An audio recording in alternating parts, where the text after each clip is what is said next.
আমি বলতে চাই পরিস্থিতি এবং প্রেক্ষাপট যা তৈরি হয়েছে, ঈমান বিল্লাহকে, এক আল্লাহর একত্ববাদ এবং ঈমানকে যেভাবে আমাদের ব্যর্থহীনভাবে জাতির সামনে তুলে ধরার সময় এসেছে, ঠিক তদ্রুপ তাগুতি ব্যবস্থাকে অস্বীকার করা, তাগুতি ব্যবস্থার বিরুদ্ধে চ্যালেঞ্জ ছুড়ে দেওয়ার সময় এসে গিয়েছে। এখনো যদি আমরা মন খুলে, প্রাণ খুলে, কণ্ঠ খুলে তাগুতের বিরুদ্ধে কথা বলতে না পারি, তাগুতের বিরুদ্ধে আমরা আমাদের অবস্থানকে স্পষ্ট ব্যক্ত করতে না পারি, তাহলে আর কোনদিন আমরা আল্লাহর জমিনে তাওহীদে খালেস কায়েম করতে পারবো না। মুহতারাম হাজিরিন, আল্লাহর উপর ঈমান এবং তাগুতের উপর বিশ্বাস, এটা কখনো যেন একাকার হতে পারে না, এক জায়গায় জমা হতে পারে না। কারণ আল্লাহর সম্পূর্ণ প্রতিদ্বন্দ্বী হলো তাগুত। আল্লাহ এবং তাগুত পরস্পর প্রতিদ্বন্দ্বী। কোরআন বলে দিয়েছে, যারা ঈমানদার তারা আল্লাহর পথে, যারা তাগুতে বিশ্বাসী তারা কুফরের পথে। আল্লাযীনা আমানু ইউকাতিলুনা ফি সাবিলিল্লাহ ওয়াল্লাযীনা কাফারু ইউকাতিলুনা ফি সাবিলিত তাগুত। যারা ঈমানদার তারা লড়াই করে, যুদ্ধ করে, জীবন দেয় কার পথে? যারা বেঈমান তারাও লড়াই করে, তারাও জীবন দেয়, তাদের জীবন এবং তাদের লড়াই হয় তাগুতের পথে। আল্লাহর পথ এবং তাগুতের পথ ভিন্ন ভিন্ন পথ। একটি পথের চূড়ান্ত সীমা খোদার জান্নাত, আরেকটি পথের শেষ প্রান্তে হলো খোদার জাহান্নাম। যারা জান্নাতের পথযাত্রী জাহান্নামের পথে চলতে পারে না, যারা জাহান্নামের পথে চলেছে সেই পথে চলে কোনোদিন জান্নাতে যেতে পারে না। মুহতারাম হাজিরিন, আমার আজকের আলোচনার মূল বিষয়টাই হলো তাগুতের পরিচয় জাতির সামনে তুলে ধরা এবং আজকের প্রেক্ষাপটে এই তাগুত সম্পর্কে ওলামায়ে কেরামের সিদ্ধান্ত এবং তাদের কর্মনীতি আমার জাতির সামনে স্পষ্ট করা। তাগুত কাকে বলা হয়? সর্বপ্রথম পরিচয় না তাগুত। তাগুত কাকে বলা হয়? কোরআনে কারীম থেকে অনেকগুলো আয়াত আমি আপনাদের সম্মুখে তেলাওয়াত করলাম, যেখানে বারবার আল্লাহ পাক রব্বুল আলামিন তাগুতের কথা তুলে ধরেছেন। আরো অনেক অসংখ্য আয়াত রয়েছে কোরআনে পাকের মধ্যে, যেখানে তাগুতের কঠোর সমালোচনা করা হয়েছে। এই জন্য কাদিমান ওয়া হাদিসান, সেই প্রথম যুগ থেকে আজ পর্যন্ত যারা এই পবিত্র কোরআন নিয়ে আলোচনা করেছেন, কোরআনে কারীম তাফসীর করেছেন, লিখেছেন, তারা সকলেই কোরআনে পাকের এই আয়াতগুলো ব্যাখ্যা করতে গিয়ে তাদেরকে তাগুতের পরিচয় তুলে ধরতে হয়েছে, তাগুতের ডেফিনিশন করতে হয়েছে যে তাগুত বলতে কি বোঝায়। তো সকল মুফাসসির করেন, উলামায়ে উম্মতের সকল বক্তব্য যদি একত্রিত করা হয়, তাহলে তাগুতের যে পরিচয় আমরা খুব সহজ ভাষায় বুঝতে পারি। সেটা হলো, প্রথম বুঝেন, আপনারা কি গায়রুল্লাহ বুঝেন? বলেন তো সকলে, পুরো ভাষা বলেন, গায়রুল্লাহ বুঝেন? গায়রুল্লাহ মানে হলো আল্লাহ ছাড়া। গায়রুল্লাহ মানে কি? আল্লাহ ছাড়া। এক করেন আল্লাহ, আর আল্লাহ ছাড়া মহাবিশ্বের মধ্যে যা আছে সবই কি? জুড়ে বলেন, আল্লাহ আছেন তার স্বমহিমায় আপন জায়গায়, আল্লাহ ছাড়া মহাবিশ্বের মধ্যে বাকি যা আছে সবই গায়রুল্লাহ। আল্লাহর জন্য একটা আসন নির্ধারিত আছে, আল্লাহর জন্য নির্ধারিত আসন রয়েছে। আল্লাহ সেই নির্ধারিত আসনে যদি কোনো গায়রুল্লাহকে বসানো হয় বা কোনো গায়রুল্লাহ যদি আল্লাহর আসনে বসে, তাহলে সেই গায়রুল্লাহকেই বলা হয় তাগুত। খুব সহজ ভাষায় বললাম, মাদ্রাসার ছাত্ররা তাগুতের পরিচয় খুব ভালো করে বুঝলাম। কারণ এখন গোটা জাতির সামনে, বিশেষ করে জাতির তরুণ প্রজন্মের কাছে তাগুতের পরিচয় খুব পরিষ্কার ভাষায় তুলে ধরবার সময় এসেছে। স্কুল কলেজ ইউনিভার্সিটির ছেলেরা, স্কুল কলেজ ইউনিভার্সিটির আজকের তরুণ প্রজন্ম, তারা তাওহীদ এবং শিরক সম্পর্কে জানার জন্য উদ্গ্রীব হয়ে আছে। তারা আমরা না বলার কারণে বিভিন্ন জায়গা থেকে তারা নিজেদের এই জ্ঞানের পিপাসা নিবারণ করছে, আর এই নিবারণ করতে গিয়ে অনেক জায়গায় তারা বিভ্রান্তির শিকার হচ্ছে। স্কুল কলেজে ব্যাপকভাবে সাধারণ শিক্ষা প্রতিষ্ঠানগুলো, প্রাইভেট এবং পাবলিক ইউনিভার্সিটির ছেলেরা মেয়েরা স্টুডেন্ট ছাত্র ছাত্রীরা ব্যাপকভাবে তাওহীদ এবং শিরক নিয়ে তারা আলোচনা করছে, জ্ঞান অর্জন করার চেষ্টা করছে, জানবার চেষ্টা করছে, পড়বার চেষ্টা করছে এবং সেই আলোকে তারা তাদের আগামী দিনের পথ এবং করণীয় নির্ধারণ করার চেষ্টা করছে।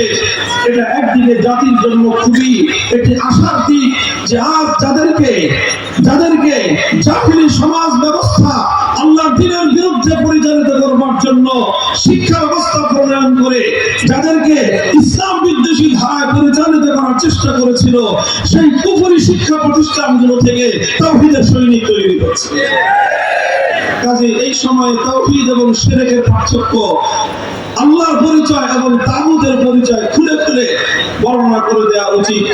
আমি আবার বলছি, তাগুত বলা হয় আল্লাহর আসলে যে গায়রুল্লাহ বসে সে গায়রুল্লাহকে তাগুত বলা হয়।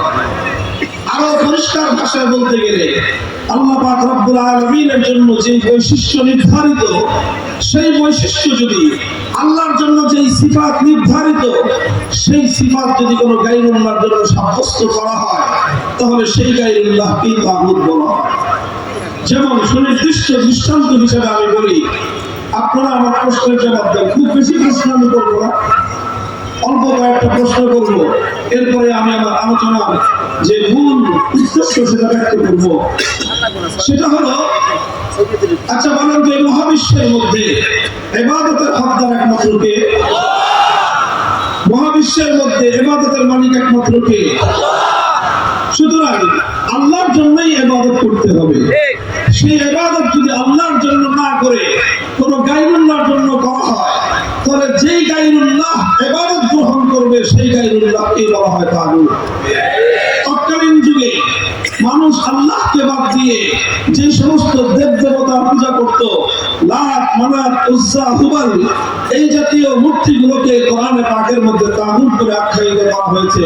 কারণ যে ইবাদত একমাত্র আল্লাহর প্রাপ্য, আল্লাহর সেই একমাত্র প্রাপ্য ইবাদত আল্লাহকে না দিয়ে যখন গায়রুল্লাহকে দেওয়া হলো, তখন সেই গায়রুল্লাহকে তাগুত সাব্যস্ত করা হলো। এটা সে যুগের কথা। আজকের যুগে হয়তো লাত, মানাত, উজ্জা, হুবাল নামক দেবতারা নাই। আজকের যুগে আছে দুর্গা, সরস্বতী, কালী ইত্যাদি বিভিন্ন নামের দেবতা। এই সমস্ত দেবতাগুলোকে যখন মানুষ পূজা করে, অথচ ইবাদতের একমাত্র মালিক কে? যে ইবাদত এক আল্লাহর জন্য হওয়ার কথা ছিল, সেই ইবাদত যখন মানুষ আল্লাহর জন্য না করে দুর্গার জন্য করলো, তখন দুর্গা তাগুত হলো। আল্লাহর জন্য ইবাদত না করে মানুষ যখন কালীর পূজা করলো, তখন কালী তাগুত হলো। আল্লাহর জন্য ইবাদত না করে মানুষ যখন সরস্বতীর পূজা করলো, তখন সরস্বতী দুর্গা হলো, সরস্বতী তখন তাগুত হলো। আল্লাহর জন্য যে ইবাদত করার কথা, সেই ইবাদত আল্লাহর জন্য না করে যখন সূর্য অথবা আগুনের জন্য করা হলো, তখন ওই পরিস্থিতিতে, ওই প্রেক্ষাপটে সূর্য এবং আগুন এটা তাগুত হলো। এক কথায় যে ইবাদত এক আল্লাহর প্রাপ্য, সেই ইবাদত আল্লাহর জন্য না করে যদি গায়রুল্লাহর জন্য করা হয়, তো সেই গায়রুল্লাহই তাগুত হয়। এগুলো তো সব মরা মূর্তির কথা বললাম। এই যে দুর্গা, তারপরে সরস্বতী, কালী, এগুলো সব প্রাণহীন কিছু মূর্তি। এই প্রাণহীন মূর্তির জায়গায় কোন জীবন্ত মানুষকে বসিয়ে যদি সেই জীবন্ত মানুষের কেউ ইবাদত করে, সেই জীবন্ত মানুষকে যদি কেউ সাজদায় ইবাদত করে, তাহলে সেই জীবন্ত মানুষটাকেও বলা হবে তাগুত। মুহতারাম হাজিরিন, ইবাদত যেমন এক আল্লাহর জন্য নির্ধারিত, মহাবিশ্বের মধ্যে আল্লাহ পাক রব্বুল আলামিন ছাড়া অন্য কেউ একজন পরিমাণ ইবাদত করার মুস্তাহিক এবং হকদার নয়। ঠিক তেমনি ভাবে আল্লাহ পাক রব্বুল আলামিন যেমন একমাত্র ইবাদতের উপযুক্ত, এটাকে বলা হয় তাওহীদ ফিল ইবাদাহ। এটাকে কি বলা হয়? জোরে বলেন। এটাকে বলা হয় ইবাদতের তাওহীদ, এটাকে বলা হয় তাওহীদ ফিল মাবুদিয়াহ, এটাকেই বলা হয় তাওহীদ ফিল ইবাদাহ। ইবাদতের মধ্যে এক আল্লাহ পাক রব্বুল আলামিনের একত্ববাদকে বিশ্বাস না করলে একজন মানুষ যতই মুখে মুখে বলুক লা ইলাহা ইল্লাল্লাহ, এটা তার মুখের কথা হতে পারে, এটা তার অন্তরের বিশ্বাস হতে পারে না। লা ইলাহা ইল্লাল্লাহর অর্থ হলো ইবাদতের একমাত্র মালিক কে। ঠিক তেমনি ভাবে ইবাদত যেমন একমাত্র আল্লাহর প্রাপ্য, কোন গায়রুল্লাহকে ইবাদত দেওয়া যায় না, ঠিক এরকম আল্লাহ পাকের আরেকটা তাওহীদ রয়েছে, যে তাওহীদকে ওলামায়ে কেরাম বলেছেন তাওহীদ ফিল হাকিমিয়া। তাওহীদ ফিল হাকিমিয়ার অর্থ হলো এই আসমান এবং জমিনের মধ্যখানে গোটা এই সৃষ্টি জগতের মাঝে, মহাবিশ্বের মাঝে চূড়ান্তভাবে বিধান দেওয়ার ক্ষমতা একমাত্র কার? আর আসতে পারেন না, যুদ্ধ করতে হবে এই জিনিস নিয়ে, এখন মিলমি রয়েছে। আসমান আর জমিনের মধ্যে চূড়ান্তভাবে আইন তৈরি করার ক্ষমতা একমাত্র কার? এই মহাবিশ্বের মধ্যে প্রশ্নহীন আইন তৈরি করবার ক্ষমতা কার? মহাবিশ্বের মধ্যে আনচ্যালেঞ্জেবল এই আইন তৈরি করার, আনচ্যালেঞ্জেবল এই বিধান তৈরি করবার একমাত্র অধিকার কার? এটাকেই বলা হয় তাওহীদ ফিল হাকিমিয়া। তুমি যেরকম একমাত্র আল্লাহকে মাবুদ বিশ্বাস করতে হবে, ঠিক তদ্রুপ আইন তৈরি করবার একচ্ছত্র চূড়ান্ত ক্ষমতা এর মালিক হলেন একমাত্র আল্লাহ। এটাও আল্লাহ পাকের তাওহীদের একটা অবিচ্ছেদ্য অংশ। যে ব্যক্তি তাওহীদ ফিল হাকিমিয়াতে বিশ্বাস করবে না, আইন তৈরি করার ক্ষেত্রে আল্লাহর একত্ববাদকে বিশ্বাস করবে না, হাজার বার হজ করতে পারে, লক্ষ রাকাত নামাজ পড়তে পারে, তাহাজ্জুদের সময় উঠে প্রতিদিন জায়নামাজ খুঁজতে পারে, ঈমানদার হতে পারে। আরে ভাই, ঈমানদার হওয়াটা সর্বপ্রথম ঈমানের প্রথম বুনিয়াদ হলো তাওহীদ। ঈমানের প্রথম বুনিয়াদ হলো তাওহীদ। তাওহীদ যদি ঠিক থাকে, তাওহীদের উপর নির্ভর করে রিসালাত, তাওহীদের উপর নির্ভর করে আখিরাত, তাওহীদের উপর নির্ভর করে ইসলামের ঈমানের সকল বিশ্বাসগুলো, এবং আসলুল উসুল সমস্ত বিশ্বাসের মূল বুনিয়াদ হলো তাওহীদ। এই যে বলতেছিলেন আমরা সবাই দফায় দিশায় বুঝুন যে দারুল উলুম দেওবন্দের মূল পরিচয়, দারুল উলুম দেওবন্দ প্রতিষ্ঠার প্রধান যে কথা ছিল, জাতির মধ্যে যে চার চেতনা সৃষ্টি করার মূল উদ্দেশ্য ছিল, তার প্রথম বুনিয়াদি কথা হলো তাওহীদে খালেস। আল্লাহ পাক আসমান জমিন সৃষ্টি করার আগে আদম আলাইহিস সালাতু ওয়াস সালামকে সৃষ্টি করে তার পৃষ্ঠদেশ থেকে সমগ্র মানব সন্তানকে আল্লাহ পাক বের করে যে তালিম এবং যে শিক্ষা আমাদেরকে দিয়েছিলেন, সেটা তাওহীদের শিক্ষা। আলাস্তু বিরাব্বিকুম, মহাবিশ্বের মধ্যে একমাত্র রবকে। এই জমিন এবং এই পৃথিবী ধ্বংস হওয়ার পর, মানুষের দুনিয়ার জীবন সাঙ্গ হওয়ার পর, যখন কবর জগতে যাবে, কবরে গেলে সর্বপ্রথম যেই প্রশ্ন, আর যেই প্রশ্নের উপর পরকালীন মুক্তি নির্ভর করে, তার প্রথম প্রশ্ন হলো মান রব্বুকা, তোমার রব কে?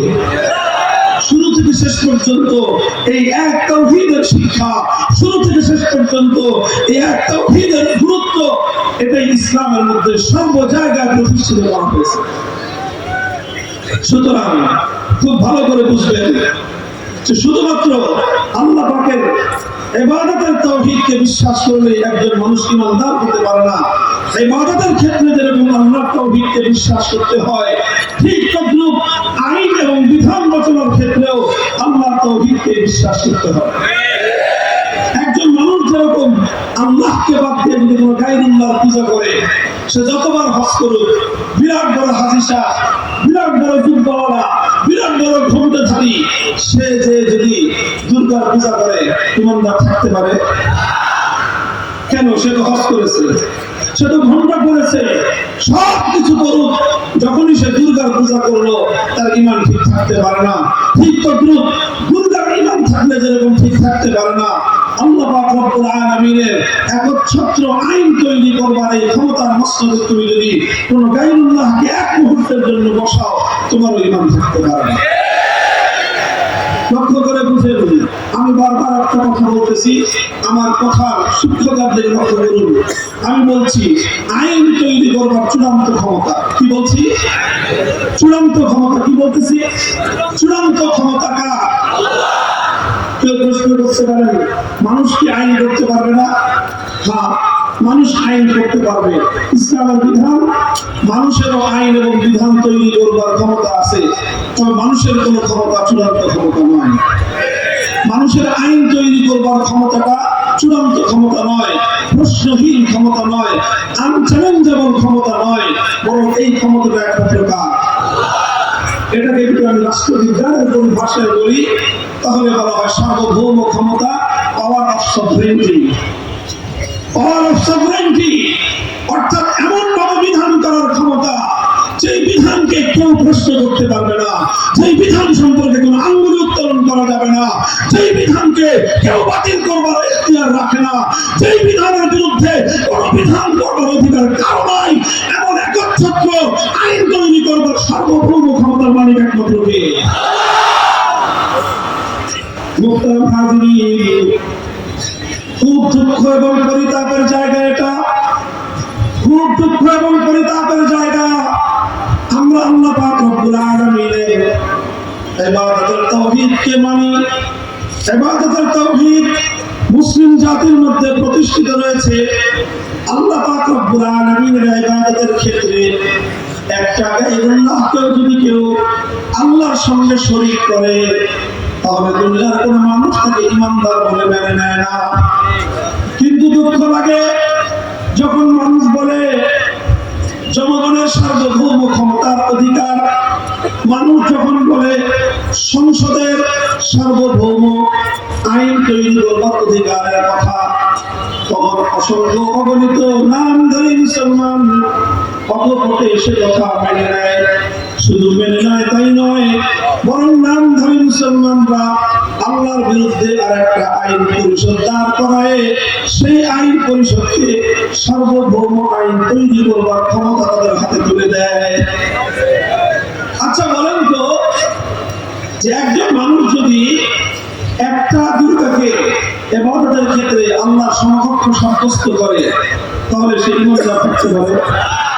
তাহলে একটা দুর্গাকে, একটা মূর্তিকে যদি কেউ আল্লাহর সমকক্ষ সাব্যস্ত করে সে যদি ঈমানদার থাকতে না পারে, তার পরিচয় যদি হয় হিন্দু, তাহলে যারা 300-350 মানুষকে আল্লাহর সমকক্ষ সাব্যস্ত করলো আইন তৈরি করবার ক্ষেত্রে, তারা হিন্দুর চেয়ে ছোট বেঈমান না বড় বেঈমান? এই খামাখাই সমস্ত কথা মিডিয়া দেখা লাভ নাই। এই সকল বেঈমানদেরকে ঈমানদার সাব্যস্ত করার জন্য নানা রকম কাজের কথা, এই তাবিলের কথা বলে বলে আল্লাহ বিপ্লবের মাধ্যমে প্রমাণ হয়েছে বাংলা আমাদের তরুণ প্রজন্ম বিপ্লবের জন্য প্রস্তুত। বিপ্লব মুক্তির বিরুদ্ধে বিপ্লব, বিরুদ্ধে বিপ্লব, বিপ্লবের জন্য ইসলামী নেতৃত্ব যদি প্রস্তুত থাকে, বাংলার মাটি ইসলামী বিপ্লবের জন্য প্রস্তুত।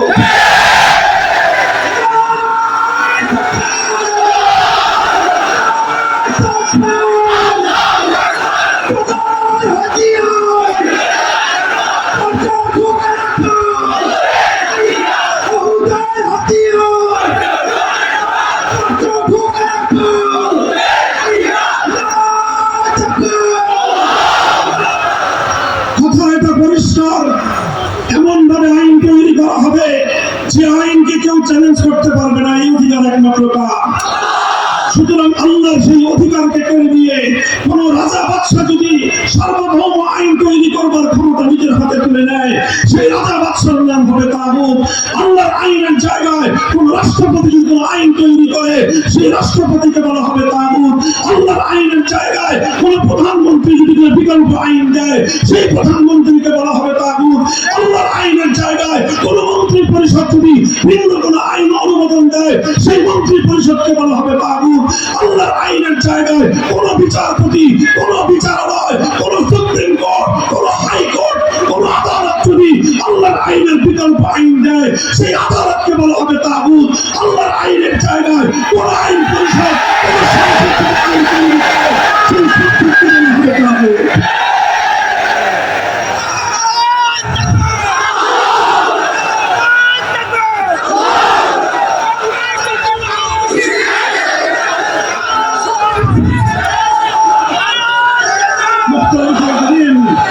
এটা বড় মর্মান্তিক এক অধ্যায়, হৃদয়ে রক্তক্ষরণ করা এক ইতিহাস। এই ইতিহাস মুসলমানদের জন্য বড় হৃদয় বিদারক ইতিহাস, অনেক মর্মান্তিক ইতিহাস। মুসলিম জাতির মধ্যে এভাবে আল্লাহ তাওহীদের হাকিমিয়ত অস্বীকার করে মুসলিম সমাজকে, মানব সমাজকে মানুষের কানুন আইনের দ্বারা শাসন করা, এই শিরকি এবং এই কুফরি অভিশাপ মুসলিম সমাজের মধ্যে খায়রুল কুরুনের মধ্যে ছিল না। খেলাফতের যুগে ছিল না, খেলাফতে রাশেদের যুগে ছিল না, খেলাফতে বনু উমাইয়ার যুগে ছিল না, খেলাফতে বনু আব্বাসিয়ার যুগে এটা কল্পনাও করা যেতে পারতো না যে কোনো মানুষ আল্লাহর আইনের পরিবর্তে আইন তৈরি করে সেই আইনের দ্বারা মুসলিম সমাজকে শাসন করতে পারে, এটা কল্পনাও করা যেত না। সর্বপ্রথম মুসলিম জাতির মধ্যে এই অভিশাপ, সর্বপ্রথম এই অভিশপ্ত ধারা যারা চালু করলো তাদের পরিচয় তারা তাতারি ছিল। এই মঙ্গোলিয়ান তাতারিরা যখন মুসলমানদের খেলাফতের মার্কাজ বাগদাদকে ধ্বংস করলো, গোটা বাগদাদ এবং ইরাককে ধ্বংসস্তূপে, লাশের স্তূপে পরিণত করে তার উপর তাতারি সাম্রাজ্য কায়েম করলো এবং গোটা মুসলিম বিশ্বের বিশাল অঞ্চল তাদের সাম্রাজ্যের অন্তর্ভুক্ত করলো। এই সর্বপ্রথম তাতারিরা তাদের প্রধান নেতা চেঙ্গিস খানের প্রবর্তিত একটা আইন গ্রন্থ ছিল যেটার নাম ইতিহাসের মধ্যে তফসির কিতাবের মধ্যে লেখা হয় ইয়াসেক। এই ইয়াসেক নামক মানব রচিত আইনের দ্বারা এই সর্বপ্রথম তাতারিরা মুসলিম জাহানকে এবং মুসলিম জাতিকে তার শাসন করতে আরম্ভ করলো। এই অভিশাপ যখন তারা শুরু করলো, মুসলমানদের ওলামায়ে কেরাম, মুসলমানদের একত্ববাদে বিশ্বাসী ইমানদাররা এক মুহূর্তের জন্য এই অভিশপ্ত ধারাকে তারা মেনে নেয়নি, বরং এই ধারা পরিবর্তন করার জন্য লড়াই করেছে, সংগ্রাম করেছে। যুগের শ্রেষ্ঠ ওলামায়ে কেরাম অন্য সকল কাজকে পিছনে ফেলে এই তাগুতি শাসন ব্যবস্থাকে উৎখাত করে আবার আল্লাহর আইনের দ্বারা আল্লাহর জমিনকে শাসিত করা, সেই পবিত্র ধারায় ফিরিয়ে আনবার জন্য অনেক ত্যাগ স্বীকার করেছে, রক্ত দিয়েছে, জীবন দিয়েছে, শাহাদাতের রক্ত প্রবাহিত করেছে। বছরের পর বছর বারবার তারা কারারুদ্ধ হয়েছেন। যুগের শ্রেষ্ঠ ইমাম শাইখুল ইসলাম ইবনে তাইমিয়া রাহমাতুল্লাহি আলাইহি ৬ বার কারাগারে বন্দী হয়েছেন, কিন্তু তাগুতি শাসন ব্যবস্থার সঙ্গে আপোষ করেন না। এই রক্তের বিনিময়ে, অসংখ্য অযুত প্রাণের বিনিময়ে, বহু শাহাদাতের বিনিময়ে এক সময় এই মঙ্গোলদেরকে পরাজিত করা হয়, তাদেরকে পরাস্ত করে খেলাফতের ধারা ফিরিয়ে আনা হয়। আর মুসলমানদের এই অটুট এবং অবিচল ঈমানের সামনে আত্মসমর্পণ করে অনেক তাতারিরা নিজেরাই স্বেচ্ছায় ইসলাম গ্রহণ করে এবং তারা মুসলমানদের সঙ্গে একাকার হয়ে যায়। আবার মুসলমানদের সমাজে আল্লাহর আইনের দ্বারা সমাজ শাসিত হওয়ার সেই পবিত্র ধারা ফিরে আসে। এভাবেই চলেছে শত শত বছর, হাজার হাজার বছর, একেবারে খেলাফতে ওসমানিয়ার শেষ মুহূর্ত পর্যন্ত মুসলিম জাহানে আইনের উৎস ছিল কোরআন সুন্নাহ। আইন ছিল, আইনের সার্বভৌম ক্ষমতা ছিল একমাত্র কার হাতে। এরপরে শুরু হলো মুসলমানদের উপর পশ্চিমা বিশ্বের আগ্রাসন। 18 শতকের মাঝামাঝি সময়ে 1757 সালে আমাদের এই পাক ভারত উপমহাদেশ মুসলমানদের কাছ থেকে কেড়ে নিল ইংরেজরা। ব্রিটিশ সাম্রাজ্যবাদ কায়েম হলো, মুসলমানদের বিশাল আফ্রিকা অঞ্চল জুড়ে ফ্রান্সের সাম্রাজ্যবাদ কায়েম হলো, ইতালির সাম্রাজ্যবাদ কায়েম হলো। এই তিনটি সাম্রাজ্যবাদী শক্তি, ইতালি, ফ্রান্স এবং ব্রিটিশ, এক কথা ইউরোপিয়ান পশ্চিমা ইসলাম বিদ্বেষী গোষ্ঠী মুসলমানদের দেশগুলোকে দখল করে সবচেয়ে কঠিন যে ব্যবস্থা তারা নিল সেটা হলো মুসলমানদের দেশ থেকে আল্লাহর আইনকে উৎখাত করে ব্রিটিশ প্রবর্তিত, সাম্রাজ্যবাদ প্রবর্তিত আইনের দ্বারা তারা জনগণকে শাসন করতে শুরু করল। তারা কিন্তু মুসলমানদেরকে নামাজ পড়তে বাধা দেয় নাই, মসজিদগুলো ঠিক ছিল, মুসলমানদেরকে হজ করতে বাধা দেয় নাই। তারা হজের জন্য জাহাজ পাঠাতো পবিত্র জেদ্দাহ মক্কা নগরীতে, সব ঠিক ছিল। তারা মুসলমানরা নামাজ পড়তো, রোজা রাখতো, হজ করতো, যাকাত দিত। মুসলমানদের মসজিদ ছিল, আযান ছিল, সব ছিল। সব থাকা সত্ত্বেও শাহ আব্দুল আজিজ মুহাদ্দিস রাহমাতুল্লাহ আলাইহি ফতোয়া দিলেন, সংখ্যায় মুসলমান যতই হোক, মুসলমানদের সংখ্যার দ্বারা ইসলাম সংখ্যার উপর নির্ভর করে না। ইসলাম সংখ্যার উপর ভিত্তি করে বিধান দেয় না। ইসলামের বিধান হলো এই, যেই জমিনে আল্লাহর আইনের দ্বারা জনগণ শাসিত হবে সেই জমিনকে বলা হয় দারুল ইসলাম, আর যেই জমিনে গায়রুল্লাহর আইন দ্বারা শাসিত হবে সেই জমিনকে বলা হয় দারুল হারব। সুতরাং ভারতবর্ষে যেহেতু আল্লাহর আইনকে উৎখাত করে ব্রিটিশ প্রবর্তিত মানব রচিত আইনের দ্বারা দেশ শাসন শুরু হয়েছে, সুতরাং এটা এখন আর দারুল ইসলাম নাই, এটা দারুল হারব অর্থাৎ শত্রু কবলিত দেশে পরিণত হয়েছে। সুতরাং ফতোয়া হলো আবার এই মুসলিম এই এলাকাকে, মুসলিম এই জনপদকে আবার দারুল ইসলামে পরিণত করার জন্য জিহাদ করা, লড়াই করা, সংগ্রাম করা প্রতিটি মুসলমানের জন্য ফরজে আইন। এই ফতোয়া জারি করে শাহ আব্দুল আজিজ মুহাদ্দিস দেহলভী রাহমাতুল্লাহি আলাইহি তিনি ইংরেজদের বিরুদ্ধে জিহাদের ডাক দিয়েছিলেন। একদিকে শুরু হলো মানব রচিত আইনের দ্বারা এলাকা শাসন করা, মুসলিম জাতিকে শাসন করা, বিপরীত দিয়ে শুরু হলো শাহ আব্দুল আজিজ রাহমাতুল্লাহি আলাইহির ফতোয়ার এই উত্তরাধিকার ধারণ করে ওলামায়ে কেরামের পক্ষ থেকে মানব রচিত আইনের বিরুদ্ধে লড়াই এবং সংগ্রামের এক শাহাদাতের ধারা। 1831 সালে বালাকোটের রণাঙ্গনে সৈয়দ আহমদ শহীদ রাহমাতুল্লাহি আলাইহি লড়াই করলেন, যুদ্ধ করলেন, আল্লাহর জমিনে আবার আল্লাহর আইনের দ্বারা মানুষকে শাসন করবার সেই সোনালী ধারা ফিরিয়ে আনবার জন্য লড়াই হলো, যুদ্ধ হলো, সংগ্রাম হলো, অসম লড়াই ছিল। ক্ষুদ্র একটা শক্তি একটা বৃহৎ শক্তির সাথে লড়াই করলো। এই লড়াইয়ে সৈয়দ আহমদ রাহমাতুল্লাহি আলাইহি শাহাদাত বরণ করলেন, রক্ত দিলেন, জীবন দিলেন। ওনার একান্ত শিষ্য ভক্তরা রক্ত দিল, জীবন দিল। কিন্তু তারা ইংরেজদের বিরুদ্ধে হয়তো বাহ্যিকভাবে যুদ্ধে লড়াই করতে পারে নাই, কিন্তু এক মুহূর্তের জন্য আল্লাহর আইনের বিরুদ্ধে কোন গায়রুল্লাহর সার্বভৌম ক্ষমতার আইনকে তারা মেনে নেন নাই। শহীদ হয়ে গিয়েছেন তারা, কিন্তু জিহাদের দাওয়াত নিভে যায়নি। শহীদ হয়ে গিয়েছেন, জিহাদের ধারা বন্ধ হয়ে যায়নি। চলতে চলতে আবার 1857 সালে সাইয়্যিদুত তায়েফা হাজী ইমদাদুল্লাহ মুহাজির মক্কি রাহমাতুল্লাহি আলাইহি আবার সংগঠিত করলেন, আবার লড়াইয়ের জন্য তৈরি হলেন। তিনি আবার শুধু যুদ্ধ নয়, শুধু জিহাদ নয়, শুধু সংগ্রাম নয়, হাজী ইমদাদুল্লাহ মুহাজির মক্কি রাহমাতুল্লাহি আলাইহি যেই কাজ করেছিলেন লক্ষ্য করে শুনুন। তিনি একটা খিলাফত ঘোষণা করলেন। তিনি সেই বিশাল ভূখণ্ড থেকে ব্রিটিশের আইনকে উৎখাত ঘোষণা করে আল্লাহর আইন কার্যকর করলেন।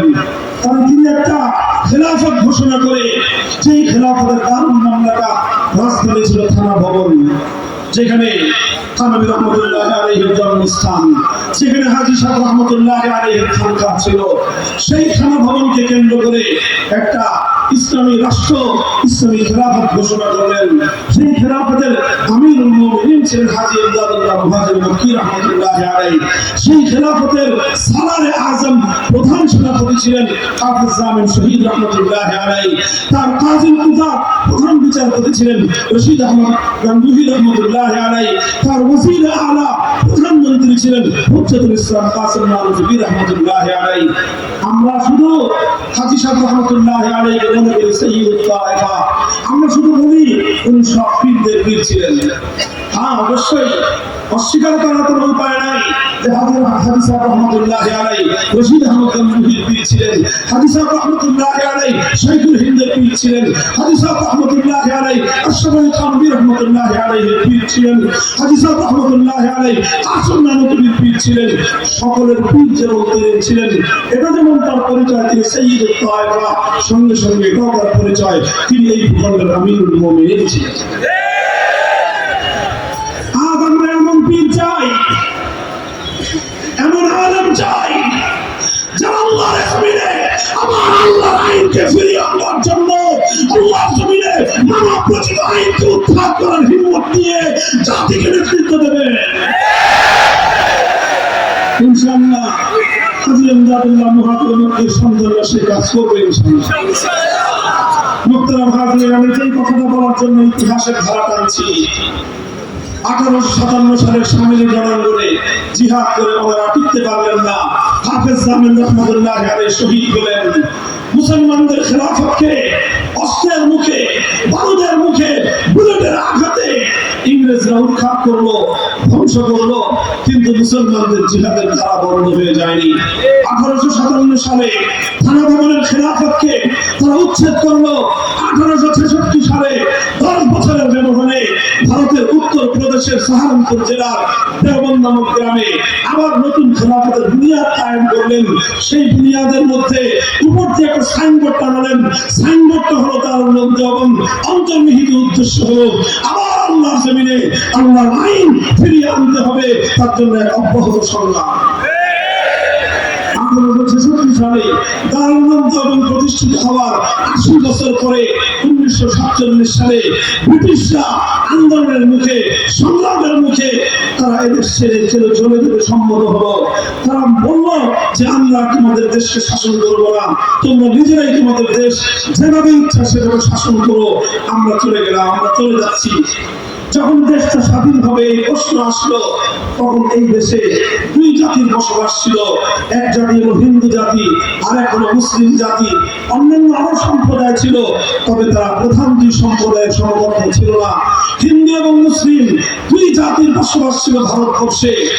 তখন মুসলমানদের সামনে প্রশ্ন ছিল যে এই ভারতবর্ষে হিন্দু আর মুসলিম যদি গণনা করা হয়, হিন্দুদের সংখ্যা মুসলমানদের তুলনায় বেশি, মুসলমানদের সংখ্যা হিন্দুদের তুলনায় কম।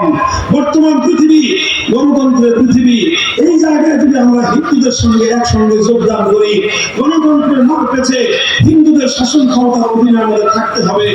আমরা আর কোনোদিনও আল্লাহর জন্য আল্লাহর আইন ফিরিয়ে আনতে পারবো না। এজন্য মুসলমানরা সিদ্ধান্ত গ্রহণ করলো, রাষ্ট্র আমাদের ছোট হতে পারে, অথবা রাষ্ট্রের আমাদের দরকার নাই। অর্থনৈতিক উন্নতি আমাদের কম হতে পারে, অত উন্নত অর্থনীতির প্রয়োজন আমাদের নাই। সামরিক শক্তি আমাদের কম হতে পারে, এত কিছুর প্রয়োজন আমাদের নাই। আমাদের একটা জিনিসের প্রয়োজন, যেটা যে কোনো মূল্যে আমাদেরকে অর্জন করতে হবে, সেটা হলো আমরা আবার আল্লাহর জমিনে আল্লাহর বিধান দ্বারা শাসিত হতে চাই।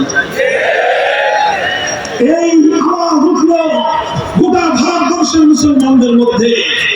আপনারা আশ্চর্যান্বিত হবেন, আর এদেশের মুসলমানের পরবর্তী প্রজন্ম আমরা গৌরব বোধ করি আমাদের পূর্বপুরুষদের জন্য, আমরা অহংকার করি আমাদের সেই বাধ্যতাদেরকে নিয়ে, যারা এই গোটা ভারতবর্ষের মধ্যে যেই জনপদের মুসলমানরা আল্লাহর জমিনে ইসলামী হুকুমত কায়েম করার জন্য সবচেয়ে বেশি রক্ত দিয়েছে, সবচেয়ে বেশি জীবন দিয়েছে, সবচেয়ে বেশি সংগ্রাম করেছে, সবচেয়ে বেশি ত্যাগের কোরবানি স্বীকার করেছে, সবচেয়ে বেশি স্যাক্রিফাইস করেছে, সেটা সেই পাকিস্তানের সীমান্ত প্রদেশের মুসলমান নয়, সেটা পাকিস্তানের বেলুচিস্তানের মুসলমান নয়, সেটা সেই পাঞ্জাবের মুসলমান নয়, অন্য পশ্চিম পাকিস্তানের করাচি, লাহোর, রাওয়ালপিন্ডির মুসলমান নয়, বরং তাদের সকলের চেয়ে সবচেয়ে বেশি জীবন আর রক্ত দিয়েছে, ত্যাগ স্বীকার করেছে এই বাংলার মুসলিম সমাজ।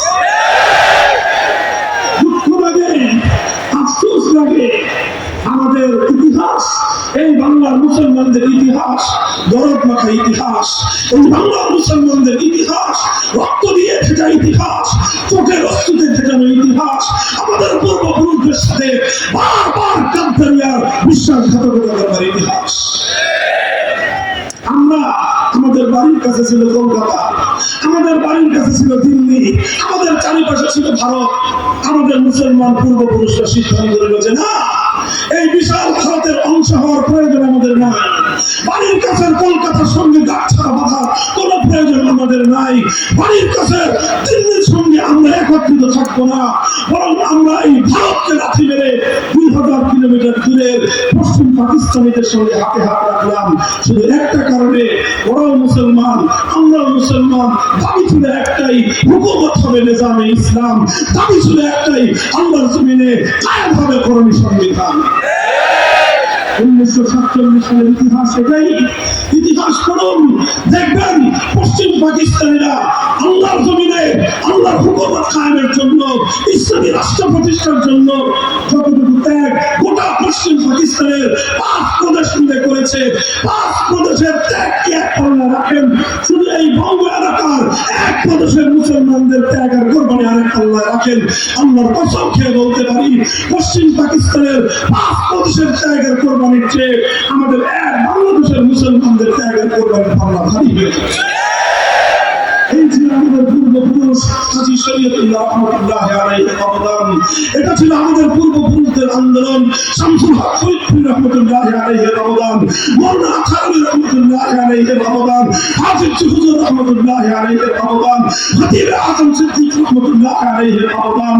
এই বাংলার মুসলিম জাতির নেতৃত্বের উলামায়ে কেরামের কারণেই এদেশের মুসলমানরা এভাবে পার্শ্ববর্তী ভারতকে ডিঙ্গিয়ে, পার্শ্ববর্তী ভারতকে বৃদ্ধাঙ্গুলি দেখিয়ে কত দূরবর্তী একটা সম্প্রদায়ের সঙ্গে শুধুমাত্র ইসলামী আদর্শ বাস্তবায়নের স্বপ্ন নিয়ে ঐক্যবদ্ধ হয়ে পাকিস্তান গঠন করেছিলেন।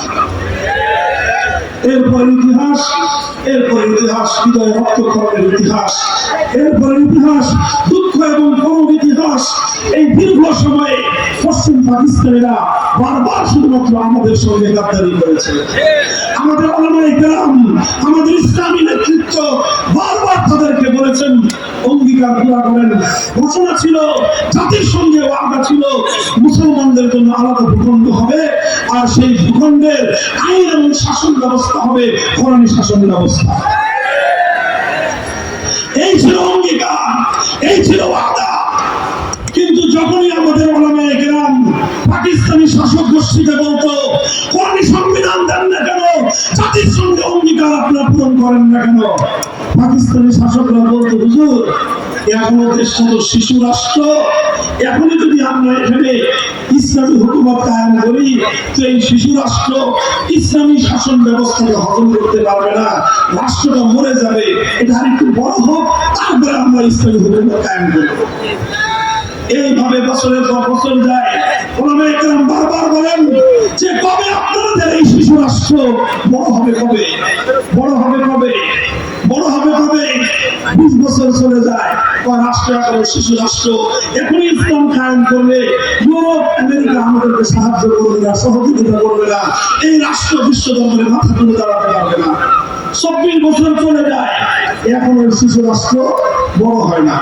আমার প্রধান শাইখুল হাদিস আল্লামা আজিজুল হক রাহমাতুল্লাহ আলাইহির কাছে বহুবার আমি শুনেছি, তিনি বলতেন সেই ফলা 24 বছরের বালেগ হয় না, ওটা আর 90 বছরের বালেগ হয় না।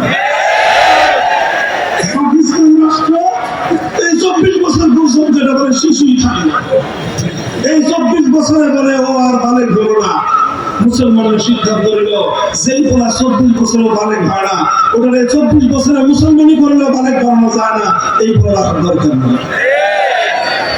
মুসলমানরা সিদ্ধান্ত নিল যেহেতু আল্লাহ জমিনে আল্লাহর কোরআনের আইন বাস্তবায়নের অঙ্গীকার করে যে রাষ্ট্র হয়েছিল, কোরআনী সংবিধান যখন পেলাম না, পাকিস্তানের প্রয়োজন নয়, ভেঙে টুকরো করে দাও। মুসলমানদের সেন্টিমেন্ট এটাই ছিল।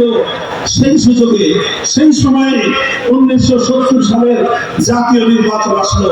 সেই জাতীয় নির্বাচনের প্রেক্ষাপটে এই অঞ্চলের বাঙালিদের নেতা হিসেবে শেখ মুজিবুর রহমান সাহেব সামনে লাইমলাইটে আসলেন। লাইমলাইটে এসে তিনি তার জীবনের সবচেয়ে বড় কল্যাণময় কাজটা করলেন। কি কাজ? তিনি বললেন যদি আমরা 70-এর এই নির্বাচনে বিজয়ী হতে পারি, আমরা যদি সরকার গঠন করতে পারি, তাহলে আমাদের এই দেশে শেখ মুজিবুর রহমান সাহেব 70-এর জাতীয় নির্বাচনে গোটা বাংলাদেশের মানুষের সঙ্গে অঙ্গীকার করলেন আমরা যদি বিজয়ী হতে পারি কোরআন সুন্নাহ বিরোধী কোনো আইন করব না। এই ছিল বঙ্গবন্ধু শেখ মুজিবুর রহমান সাহেবের পুরো রাজনৈতিক জীবনের ইতিহাসের সবচেয়ে বড় কল্যাণময় কাজ। তিনি এই ঘোষণা দিলেন, এদেশের মুসলমানরা তার এই ঘোষণাকে স্বাগত জানালো। ভাই এটা আমার কোনো কথা নয়, বাংলাদেশের ইতিহাস পড়েন, বাংলাদেশের ইতিহাস আওয়ামী লীগের অফিস পড়াইছে, ইতিহাস তো বলে দেয়, শত শত ইতিহাস গ্রন্থ আছে, তোমাদের বাড়িতে আছে, ঘরে আছে। এই সমস্ত ইতিহাস পড়েন। 70-এর জাতীয় নির্বাচনে আওয়ামী লীগের ম্যানিফেস্টো কি ছিল, ইশতেহার কি ছিল দেখেন, সেখানে এই কথা ছিল কোরআন সুন্নাহ বিরোধী কোনো আইন করা হবে না। এরপরে কি দেখলাম আমরা, তিনি বিজয়ী হলেন। এদেশের মানুষ অভূতপূর্ব ম্যান্ডেট দিল শেখ মুজিবুর রহমান সাহেবকে, তিনি নিরঙ্কুশ সংখ্যাগরিষ্ঠতা পেয়ে বিজয়ী হলেন। পশ্চিম পাকিস্তানিরা ক্ষমতা হস্তান্তর না করে 25শে মার্চ ভয়াল কালো রাতে এদেশের মানুষের উপর বর্বর হত্যাযজ্ঞ পরিচালনা করলো। 26শে মার্চ 1971-এর 26শে মার্চ থেকে 16ই ডিসেম্বর পর্যন্ত স্বাধীনতার সংগ্রামের পর রক্তক্ষয়ী মুক্তিযুদ্ধের পর বাংলাদেশ স্বাধীন হলো। এই স্বাধীনতার পূর্ণ সময়টাই শেখ মুজিবুর রহমান সাহেব পশ্চিম পাকিস্তানের কাছে আবদ্ধ ছিলেন, আপ্যায়িত ছিলেন, এবং আপ্যায়িত ছিলেন। এরপরে যখন বাংলাদেশ স্বাধীন হলো, তারা ওনাকে মুক্ত করে দিলেন। উনি মুক্ত হয়ে লন্ডন গেলেন। শ্রীমতী ইন্দিরা গান্ধীর সঙ্গে ওনার গল্প সল্প হলো, আলাপ আয়োজন হলো। সব কিছু হওয়ার পর শ্রীমতী ইন্দিরা গান্ধী ভারতের তৎকালীন প্রধানমন্ত্রী একটা ছোট্ট চিরকুট শেখ মুজিবুর রহমান সাহেবের মুজিবপুরের পকেটে ঢুকিয়ে দিলেন। শেখ মুজিবুর রহমান সাহেব বাংলাদেশে আসেন স্বাধীনতার পরবর্তী 72-এর শুরুতেই। অভূতপূর্ব এই জাতির একটা অবিসংবাদিত নেতা হিসেবেই তার আবির্ভাব হয়েছিল। এ জাতি তাকে বরণ করে নিয়েছিল। কিন্তু 72-এর কয়েক মাস যেতে না যেতেই তিনি যে কাজটা করলেন, সেটা হলো 70-এর নির্বাচনের আগে জাতির সঙ্গে কৃত সেই অঙ্গীকার তিনি সরাসরি ভঙ্গ করলেন। সেই ওয়াদা তিনি গাদ্দারি করলেন, জাতির সঙ্গে বিশ্বাসঘাতকতা করলেন, কোরআন-সুন্নাহ বিরোধী কোনো আইন তৈরি না করার অঙ্গীকার করে তিনি সংবিধানের মধ্যে ভারতীয় একটি অমুসলিম রাষ্ট্রের সংবিধানের মূলনীতি জাতীয়তাবাদ, ধর্মনিরপেক্ষতাবাদ, গণতন্ত্র, সমাজতন্ত্রবোধ, কুফরি মতবাদগুলো দিয়ে বাংলাদেশের সংবিধানকে কুফরি সংবিধানে পরিণত করে গোটা জাতির হাজার বছরের কামনাকে ধুলোয় মিশিয়ে দিবে। শেখ মুজিবুর রহমান সাহেব 70-এর নির্বাচন আগে যেই কল্যাণের কাজটা করেছিলেন, 72-এ এসে নিজ হাতে তিনি সেই কল্যাণের কবর রচনা করলেন। তিনি জাতির সঙ্গে জাতিকে নেতৃত্ব দিয়ে যে মহান দায়িত্ব পালন করেছিলেন, 72-এর সংবিধান রচনা করে তিনি তার জীবনের সমস্ত অর্জনকে বিসর্জন দিয়েছিলেন। এরপর ইতিহাস নিয়ে বেশি বলতে চাই না। 75-এ তিনি তার প্রাপ্য পেয়ে গিয়েছেন। মুসলমানদের সঙ্গে, আল্লাহর সঙ্গে, আল্লাহর পয়গম্বরের সঙ্গে বিশ্বাসঘাতকতার ফল তিনি পেয়ে গিয়েছেন। তারপর অনেক পরিবর্তন এলো। কেউ কিছু পরিবর্তন করার চেষ্টা করলেন। সেই জায়গায় বিসমিল্লাহির রহমানির রহিম সংযুক্ত করলেন সংবিধানের উপরে। ধর্মনিরপেক্ষতা নামক কুফরি মতবাদকে উচ্ছেদ করে আল্লাহর উপর পবিত্র আস্থা এবং বিশ্বাস সংযুক্ত করলেন। আরেকটু দেশে রাষ্ট্রধর্ম ইসলাম সংযুক্ত করলেন। অনেক কিছুই করলেন, কিন্তু সংবিধানের মধ্যে একটা গোজামিল ছিল। যদি আল্লাহর উপর আস্থা, অবিচল আস্থা এবং বিশ্বাস সংবিধানের ভিত্তি হয়ে থাকে, তাহলে বাংলাদেশে কোরআন-সুন্নাহ বিরোধী কোনো নীতিমালা চলতে পারে না, আইন চলতে পারে না, বিধান চলতে পারে না। এই জন্য আবার এই ফ্যাসিবাদ দেশে, এই খুনি ফ্যাসিবাদী স্বৈরাচারী শেখ হাসিনার সবচেয়ে বড় কুকীর্তি হলো বাংলার সংবিধান থেকে আবার আল্লাহর উপর আস্থা এবং বিশ্বাসকে তুলে দিয়েছে।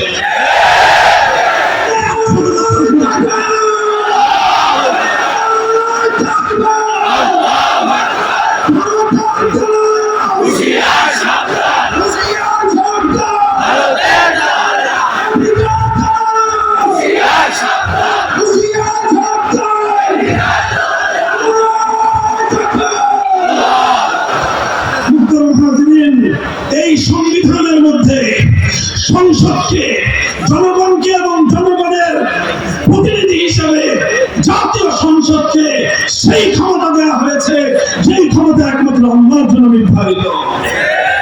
আবার শুনেন, প্রচলিত 72-এর প্রণীত শেখ মুজিবুর রহমানের বানানো এই সংবিধানের মধ্যে জনগণের ম্যান্ডেট নিয়ে জাতীয় সংসদের সদস্যদেরকে সেই ক্ষমতা দেওয়া হয়েছে যেই ক্ষমতা একমাত্র আল্লাহর।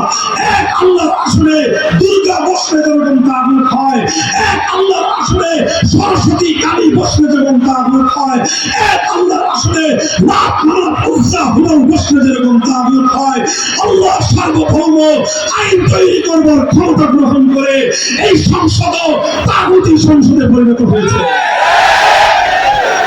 এর কারণে যে সমস্যাটা বুঝেন, একটু সামনে মাথায় বুঝেন, একটা জটিল সমস্যার মধ্যে আজ আমরা দীর্ঘ অর্ধ শতাব্দীকাল পর্যন্ত বাংলাদেশের মুসলমানরা দিনাতিপাত করতেছি।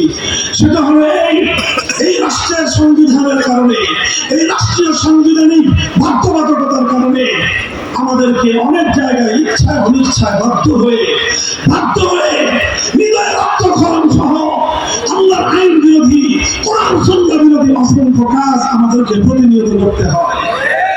যদি আপনি জনগণের ভোটে নির্বাচিত হয়ে জাতীয় সংসদে যান, এমন শপথ আপনার গ্রহণ করতে হবে যেই শপথ কালেমা পড়নেওয়ালা একজন একাত্মবাদী মুসলমান পড়তে পারে না।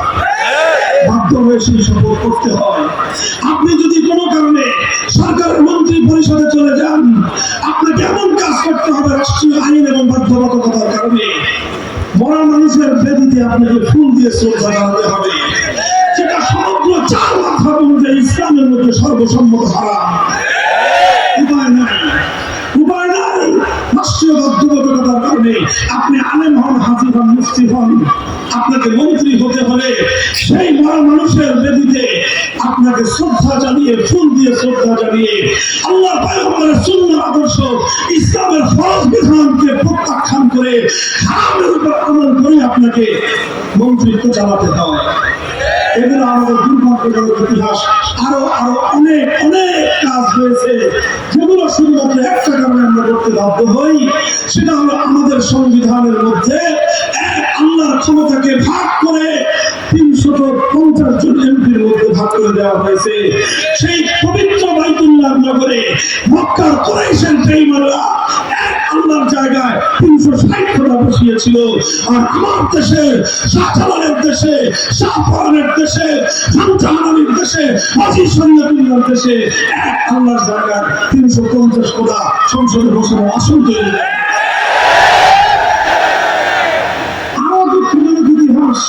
একটা সময় চলতে চলতে 1/11 পরে যে সরকার আসলো, সেই সরকার ইসলামের পথকে আরো সংকুচিত করে দেওয়ার জন্য বাংলাদেশে যারা ইসলামী হুকুমত বাস্তবায়নের জন্য রাজনীতি করে, আন্দোলন করে, সংগ্রাম করে, তাদের গলাকে চিপে ধরার জন্য আইন করলো নির্বাচন কমিশনের নিবন্ধন বাধ্যতামূলক। নির্বাচন কমিশনের নিবন্ধন বাধ্যতামূলক হওয়ার কারণে যারা ইসলামী রাজনীতি করে তাদের জন্য দুনিয়াটা আরো সংকীর্ণ হয়ে গেল।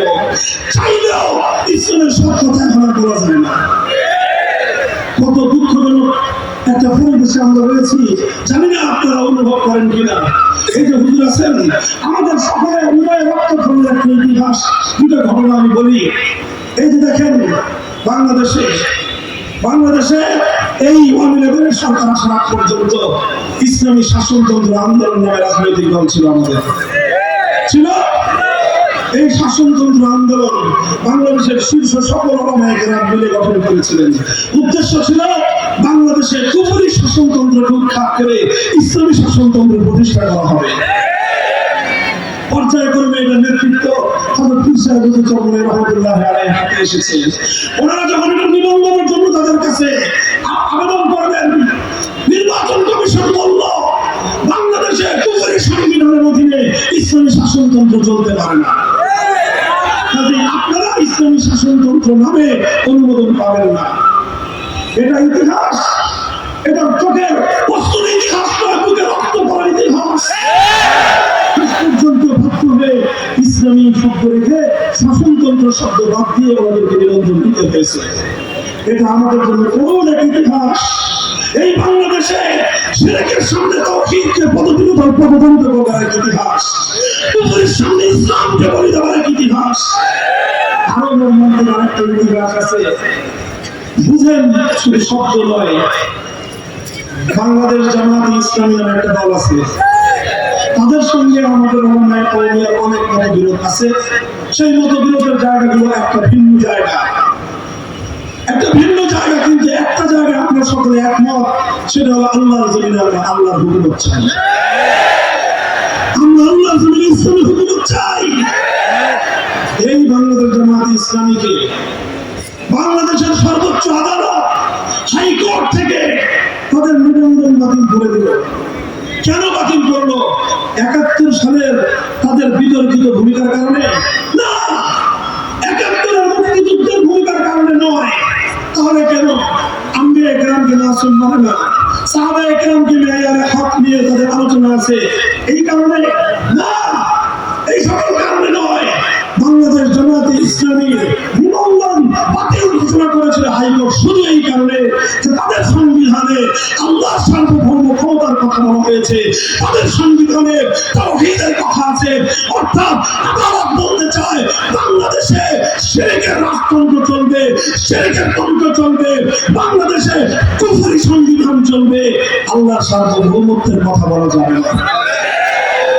বলেন এই ঘটনার পরেও এদেশের লক্ষ লক্ষ মুসলমান এখন আমরা বিপক্ষে বিচরণ করি, এটা আমাদের জন্য অনেক বড় একটা কষ্টের বিষয়, হৃদয় বিদারক একটা বিষয়। আপনারা হৃদয় দিয়ে অনুভব করেন কিনা আমি জানি না। বলবেন হুজুর এই সকল কাজ কেন করতেছেন, এই ইসলামী সম্মেলন রাজনৈতিক আলাপ কেন করেন? আমি দেখেন, আমি সেই ইসলামকে বিশ্বাস করি যে ইসলাম মুকাম্মাল নিজামে হায়াত, যে ইসলাম কমপ্লিট কোড অফ লাইফ, যে ইসলাম রাজনীতি এবং রাষ্ট্র ছাড়া পূর্ণাঙ্গ হতে পারে না। কাজেই রাজনীতির আলাপ আমাদের কোথায় আসবেই, রাষ্ট্র ব্যবস্থায় কুফরি সংবিধানের বিরুদ্ধে আমাদের বলতেই হবে, বলতেই থাকবো। আল্লাহর জমিনে আল্লাহর খেলাফত কায়েম করবো, না হয় শাহাদাতের রক্ত দিব।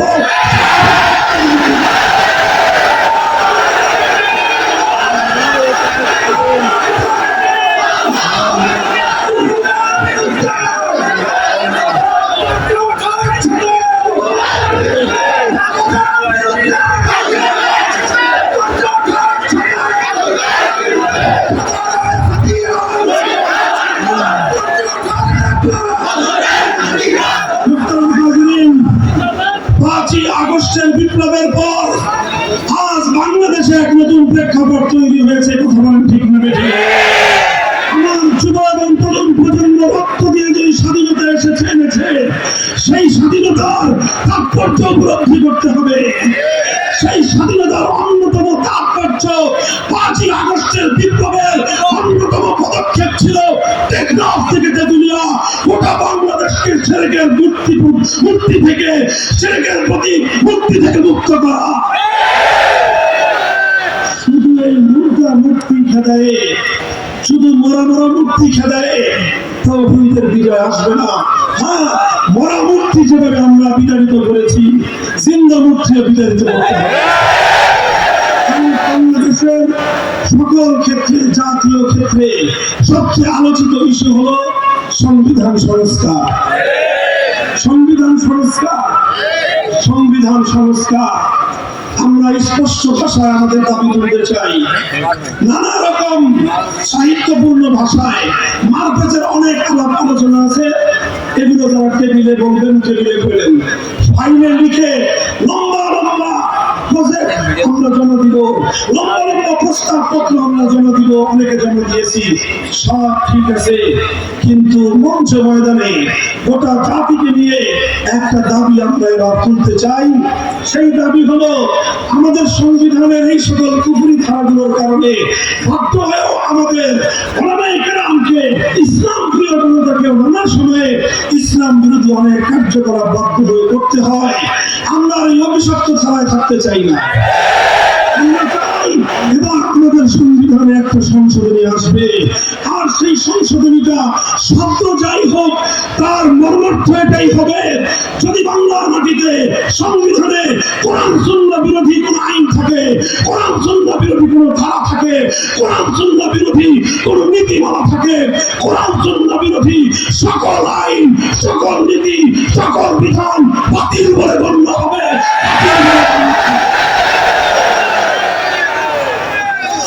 এইরকম একটা সংশোধনী আমরা চাই, যেই সংশোধনের মাধ্যমে আইন তৈরি করবার সার্বভৌম ক্ষমতা মহান আল্লাহর জন্য সংরক্ষিত থাকবে, আর আল্লাহর আইনের বিরুদ্ধে কোন আইন মুসলমানদের বাংলাদেশের সংবিধান অনুযায়ী সংবিধান সম্মত হতে পারবে না। এটা বলতেছি, ভালো ভালো বলতেছি, এটা নিয়ে সদাই বিবেচনা করেন, জাতির কল্যাণ হবে। আমি আপনাদেরকে আরেকটা কথা বলি, এই যে দেখেন আগস্ট এবং জুলাই এবং আগস্টের বিপ্লব হলো, এই বিপ্লবে কিন্তু 18 কোটি মানুষের মধ্যে 9 কোটি মানুষকে রাস্তায় নামতে হয়নি। নামতে হয়েছে কয় লক্ষ? সারা দেশ মিলে সর্বোচ্চ 1 কোটি মানুষ রাস্তায় নেমেছে, বাকিরা তাদের সমর্থনে ছিল। হয়তো 1 কোটিও না, হয়তো 50 লক্ষ বা 20 লক্ষ মানুষ নেমেছে, ফ্যাসিবাদের বিদায় হয়েছে। এবার আমাদেরকে প্রস্তুতি নিতে হবে। এই 5ই আগস্টের বিপ্লবকে আমি মনে করি এটা ইসলামী বিপ্লব নয়, তবে এটা ইসলামী বিপ্লবের সূর্যোদয়ের আগের সুফে সাদেক। সুফে সাদেক পীড়িত হওয়ার পর যেরকম গোটা দেশ বিশ্বের মানুষ অধীর আগ্রহ নিয়ে অপেক্ষা করে আর কিছুক্ষণ পরে সূর্যের উদয় ঘটবে, রাতের অন্ধকার অমানিসা দূর হবে, ঠিক তদ্রুপ 5ই আগস্টের মূর্তি বিরোধী বিপ্লবের পরে, ফ্যাসিবাদের উৎখাতের পরে এই বাংলার জমিনে যে অভ্যুত্থান হয়েছে, সে অভ্যুত্থানের পরে এদেশের মানুষ অধীর আগ্রহে অপেক্ষা করছে শুধু ফ্যাসিবাদ নয়, কোরআন বিরোধী, ইসলাম বিরোধী সকল অপশক্তি বাংলার মাটি থেকে চিরতরে উদ্ধার হবে।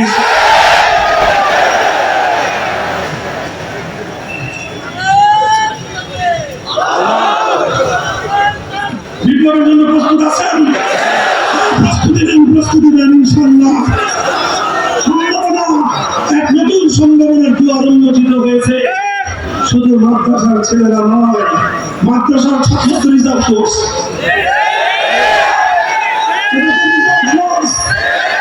চূড়ান্ত সময় কাজে লাগবে ইনশাআল্লাহ। স্কুলের ছেলেরা, কলেজ ইউনিভার্সিটির ছেলেরা তাওহীদকে ধারণ করার জন্য প্রস্তুত হয়ে আছে। এদের মধ্যে তাদের রক্ত জমাট বেঁধে আছে।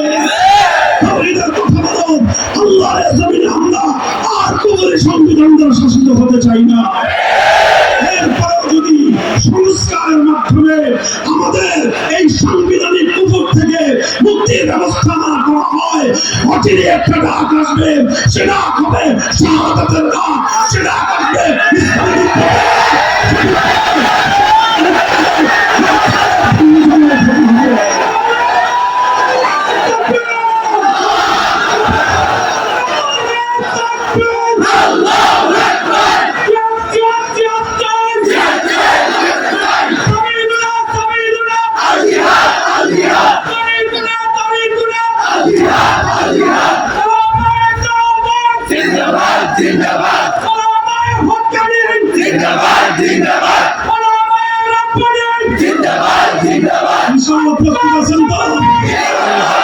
প্রস্তুত থাকেন। কি হবে?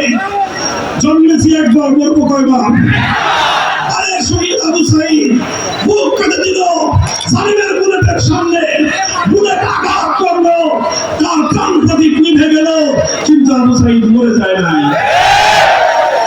আবু সাঈদ মরে না, বরং জীবন দিয়েছে, জীবনের দ্বারা সে অমর হয়ে আছে। যদি একটা ফ্যাসিবাদের বিরুদ্ধে জীবন দিয়ে যদি সে অমর হতে পারে, আলহামদুলিল্লাহ। আবু সাঈদের কবরের পাশে ইসলামের মার্কাজ প্রতিষ্ঠিত হচ্ছে, ওলামায়ে উম্মত সে দায়িত্ব পালন করছেন। ইনশাআল্লাহ এভাবে 2000 তাজা রক্তের বিনিময়ে যেভাবে বাংলার মাটি থেকে নব্যগৌর গোবিন্দকে উৎখাত করা হয়েছে, আবার যদি আমরা প্রস্তুত হয়ে আরেকবার মাঠে নামতে পারি, শাহজালালের সোনার বাংলা গড়ে উঠবে ইনশাআল্লাহ।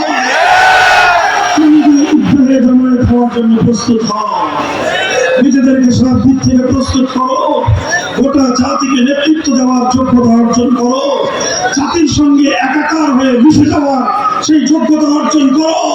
ইনশাআল্লাহ আগস্ট বিপ্লবে যেরকম নিজেদের সমস্ত দেয়ালগুলো গুড়িয়ে দিয়ে স্কুল, কলেজ, ইউনিভার্সিটির মাদ্রাসার ছাত্ররা এক কাতারে দাঁড়িয়ে গিয়েছিলেন চূড়ান্ত ইসলামী বিপ্লবের জন্য, গোটা বাংলার মাটি থেকে এভাবেই আল্লাহর দ্বীনের সৈনিকেরা আবার রাজপথে নেমে আসবে।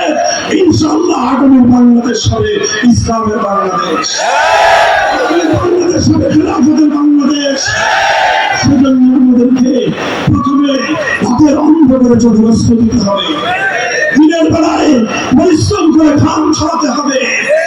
এ রক্ত এই চোখের অস্ত্র নসরার খান যখন জমা পাবে সেখানে থেকে রক্ত তৈরি হবে আর সেই রক্তের নসরানা দিয়ে শাহাদাতের বিনিময়ে লক্ষ কোটি প্রাণের প্রয়োজন হলে লক্ষ কোটি প্রাণ দিয়ে হলেও পূর্বপুরুষদের আমানত পবিত্র এই জনপদে আল্লাহর দ্বীনের কায়েম শাসন ব্যবস্থা খেলাফতের শাসন ব্যবস্থা কায়েম করে ছাড়বো ইনশাআল্লাহ।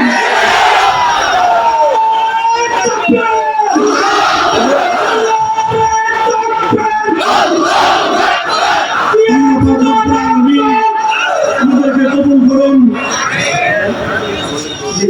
আল্লাহ আমাদেরকে কবুল করুন, তৌফিক দান করুন। আল্লাহ আমাদেরকে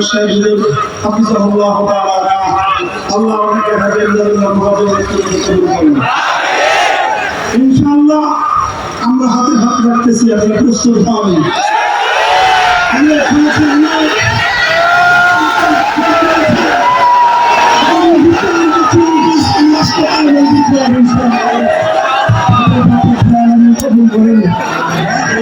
الحمد لله رب العالمين والسلام عليكم